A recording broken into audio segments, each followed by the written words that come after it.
Hasta ahora, cuando se habla del poder de las creencias, de cómo a través de nuestros pensamientos podemos provocar verdaderos milagros y de la importancia de lo que nos decimos a nosotros mismos o de cómo interpretamos lo que nos ocurre, es como si cayéramos en el chamanismo o en la venta de humo, porque la ciencia choca bastante con algunos de estos planteamientos. Y para comenzar, aquí debemos entender algo.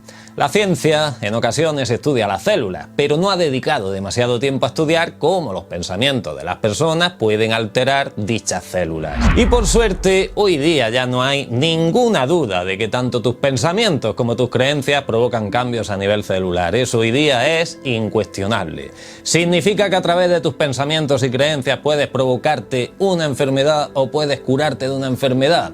Pues todo indica que sí. De hecho, que puedes provocarte una enfermedad con los pensamientos incorrectos, de eso ya no cabe ninguna duda. Si no tienes una buena gestión emocional, ahí te espera el estrés, la depresión, la ansiedad, etc.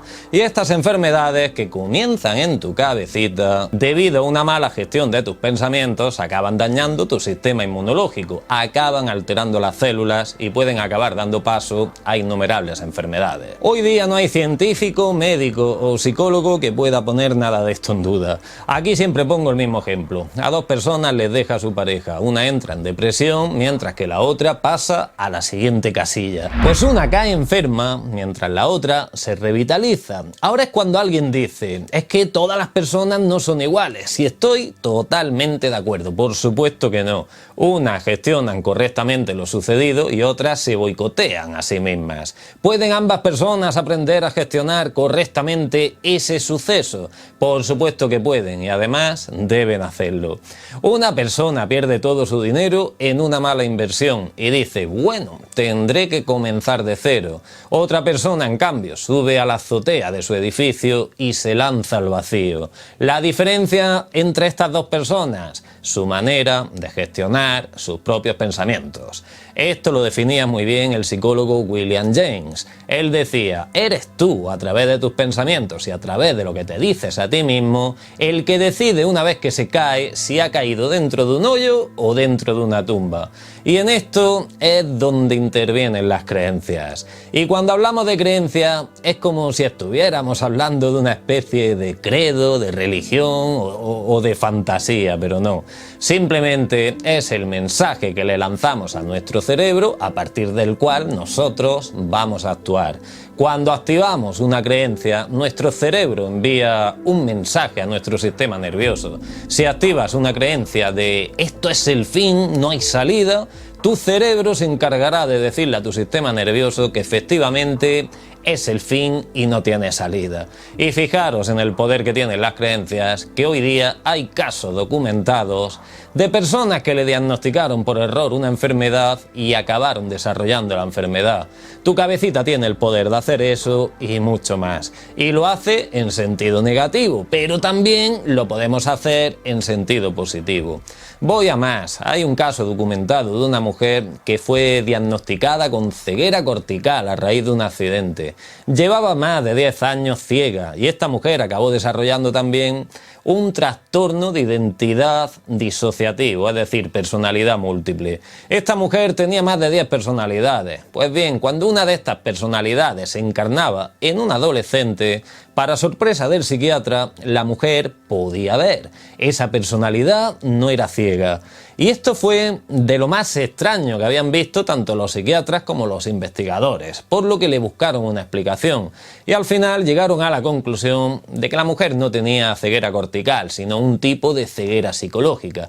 Pero esta teoría no llegó a estar del todo clara. Aún así, si simplificamos esto, o bien su cerebro, cuando adoptaba la personalidad de que no era consciente de que había tenido un accidente, hacía que recuperara su ceguera, o sea, su visión, o bien su cerebro, las otras 10 personalidades, se provocaba una ceguera psicológica. En cualquiera de las dos teorías, su cerebro estaba provocando un resultado, estaba alterando algo. Pero el caso que se quedó sin explicación fue el de otra mujer con personalidad múltiple. Esta mujer era diabética, pero cuando adquiría otra personalidad, por más análisis que le hacían, no había rastro ninguno de diabetes por ningún sitio en la mujer. Y ese y otros casos demuestran que lo que tu cerebro cree puede provocar cambios incluso en tu fisiología. Esto lo dejaron más claro aún en otros muchos experimentos que se han hecho donde inducían a las personas a un estado de hipnosis. Les pasaban un trozo de hielo por el brazo y les hacían creer que les estaban pasando un tubo de metal ardiendo y las personas acababan desarrollando una ampolla en el brazo como si tuvieran una quemadura. Y esto abre otros muchos debates. Si una persona va al médico y el médico le dice tienes cáncer, te quedan 3 meses de vida. Por regla general, podríamos pensar que el médico está acertando por la experiencia acumulada a través de los años estudiando este tipo de cáncer. Pero aquí la pregunta también sería, ¿está acertando el médico realmente o es precisamente por culpa de estas palabras que está provocando que se cumpla ese resultado?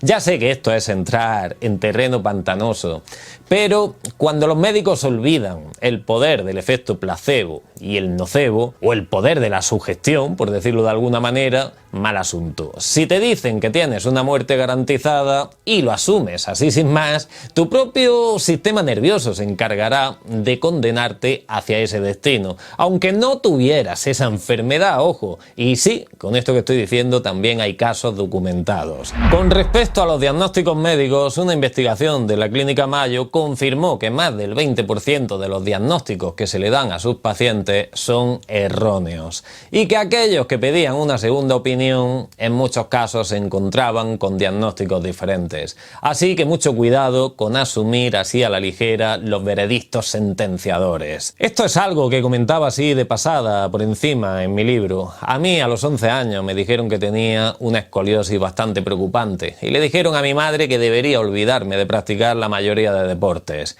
No asistí a la segunda cita con aquel médico. Me apunté a atletismo, comencé a hacer natación, artes marciales y para los 14 años no hubo medalla deportiva que no me hubiera llevado.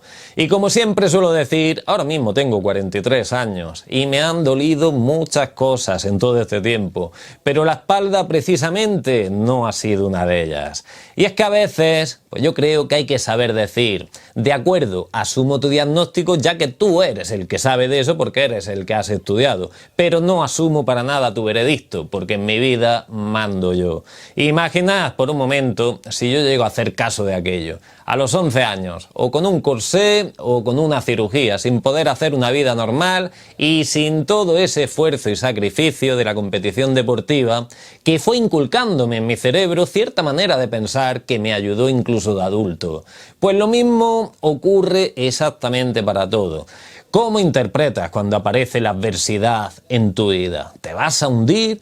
¿O cuando algo no te sale bien a la primera? ¿Te vas a llamar a ti mismo fracasado? Porque con respecto a ser una persona de éxito o una persona fracasada a raíz de un resultado debemos entender algo, y es que eso no existe. Es decir, no existe la persona fracasada o la persona exitosa, nosotros la fabricamos. Si tú haces algo, solo obtienes un resultado, y ese resultado actúa como diagnóstico, pero no saques ningún veredicto, simplemente has tenido un resultado. Si te ha salido bien, perfecto, celébralo y nunca te olvides de que mañana la puedes cagar a lo grande. Y si te ha salido mal, pues has tenido un resultado negativo. Y mañana puedes hacerlo mejor, te puede salir bien. Pero nunca te llames a ti mismo fracasado porque provocas que tu cerebro te convierta precisamente en un fracasado. Y para aquellos que sigan dudando del poder de la creencia, pensemos por un momento en una mujer maltratada. ¿Qué hace un maltratador? Poco a poco va anulando a la mujer hasta que la propia mujer se acaba creyendo que no vale nada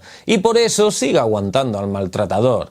El mayor poder de nuestras creencias se encuentra en un concepto psicológico que es el condicionamiento. Es decir, la misma psicología reconoce que tú puedes fabricarte tu propia realidad, pues la realidad, si recurrimos a la filosofía, no existe, es algo que tú mismo fabricas. La autoestima tampoco existe. Es algo que tú mismo incorporas en tu cerebro a modo de creencia. Y os pongo un ejemplo curioso con esto. Yo siempre he tenido una autoestima bastante alta y eso también es un problema, ojo. Yo mismo me colocaba desnudo frente al espejo con 35 años al salir de la ducha. No es que me dé por ponerme desnudo delante del espejo así como así. Pero el caso es que yo me miraba y me decía, hay que ver, después de una operación y después de 5 años sin hacer nada de ejercicio, sigo teniendo teniendo un cuerpo formidable. Y un día me vi en unas fotos que me habían sacado en la playa, e incluso en un vídeo que me habían hecho sin camisa, y me dije, ¿qué? ¿Ese soy yo? Había perdido por completo toda la masa muscular y se me había ido ese cuerpo tan bien definido, pero solo me di cuenta al verme en fotografías, no cuando me miraba al espejo. Por eso se suele decir que lo que tú ves en el espejo no es una imagen real, sino el producto que fabrica tu autoestima. Si tienes una autoestima alta, es decir, la creencia de que eres la leche, eso mismo ves, y sí, eso mismo es lo que perciben los demás de ti. Y al contrario, sucede exactamente lo mismo. Así que termino. Esto no es autoayuda, ni chamanismo, ni pensamiento mágico, ni leches. A través de tus pensamientos y a través de las palabras que te dices a ti mismo, puedes fabricar una realidad muy diferente. Una realidad en la que eres capaz de todo o una realidad en la que no eres capaz de nada. Tu mente puede provocar cambios a nivel celular, hacerte enfermar o darte la seguridad para conseguir cualquier cosa. Porque si tu mente es capaz de cambiar a ti mismo como ente celular, esa versión interna mejorada de ti mismo puede hacer que cambies también lo que atraes del exterior, lo que consigues del exterior. No estoy hablando de la ley de la atracción, no creo para nada en eso. El cambio de dentro hacia afuera. En eso sí creo. Y os recuerdo que ahí está Cenizas de Prosperidad, donde con un planteamiento sensato y coherente, yo creo que algo te puede ayudar. Y nada, hoy me he levantado enérgico, debe ser por el tiempo que hace. Un abrazo, chicos.